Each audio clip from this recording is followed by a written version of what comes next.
Shalom, perkenalkan saya Rinalija Panjaitan dengan NIM 250201011242. Di video kali ini saya akan mengerjakan UTS dari mata kuliah Pasar dan Lembaga Keuangan, yaitu dengan materi 2 produk keuangan kekinian yang relevan dan sering digunakan saat ini. Yang pertama, e-wallet.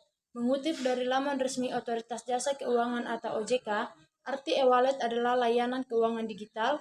Lebih lanjut, tertulis bahwa dompet digital atau dompet elektronik ini berfungsi sebagai penyimpanan uang atau alat transaksi pembayaran digital. Menurut saya sendiri, e-wallet atau dompet digital ini adalah aplikasi di ponsel yang berfungsi sebagai pengganti dompet fisik untuk menyimpan uang secara elektronik. Selanjutnya, kegunaan e-wallet atau dompet digital. Kegunaannya yaitu sebagai transaksi non-tunai yang dimana digunakan untuk membayar tagihan listrik, air, belanja, atau membayar makanan di restoran cukup dengan memindai kode QR. Kegunaan kedua e-wallet atau dompet digital yaitu sebagai transfer uang. Transfer uang yaitu mengirim uang ke teman atau keluarga tanpa harus ke bank atau ATM.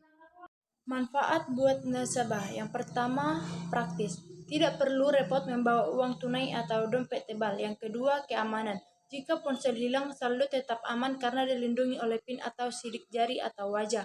Yang ketiga, promo. Biasanya banyak memberikan cashback atau potongan yang tidak didapatkan jika membayar tunai.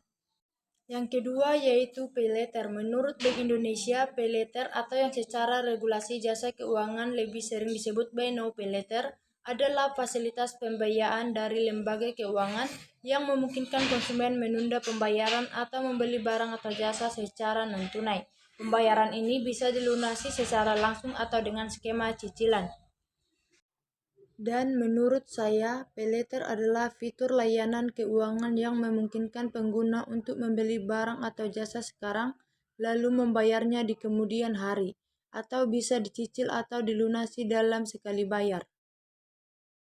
Paylater itu sendiri bisa digunakan pada saat pembelian mendesak, yang dimana sangat membantu ketika kita butuh barang atau layanan seperti tiket transportasi atau alat kerja, tapi gaji atau uang belum cair. Kegunaan kedua paylater yaitu cicilan ringan, yang dimana cicilan ringan memungkinkan kita membeli barang mahal seperti elektronik dengan membagi pembayarannya menjadi beberapa bulan. Manfaat paylater itu sendiri buat nasabah terbagi menjadi 3, yaitu yang pertama solusi keuangan instan, yang kedua proses cepat, yang ketiga kemudahan. Yang pertama solusi keuangan instan yaitu memberikan fleksibilitas dalam mengatur arus kas bulanan. Yang kedua, proses cepat.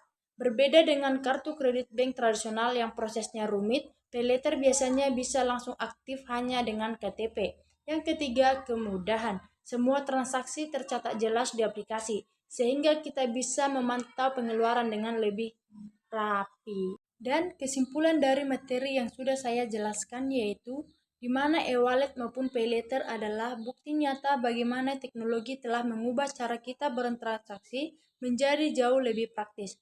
Di era yang serba cepat ini, kedua inovasi tersebut bukan sekedar tren, melainkan kehadiran produk keuangan digital seperti e-wallet dan paylater sangat mendukung gaya hidup kita saat ini yang serba digital.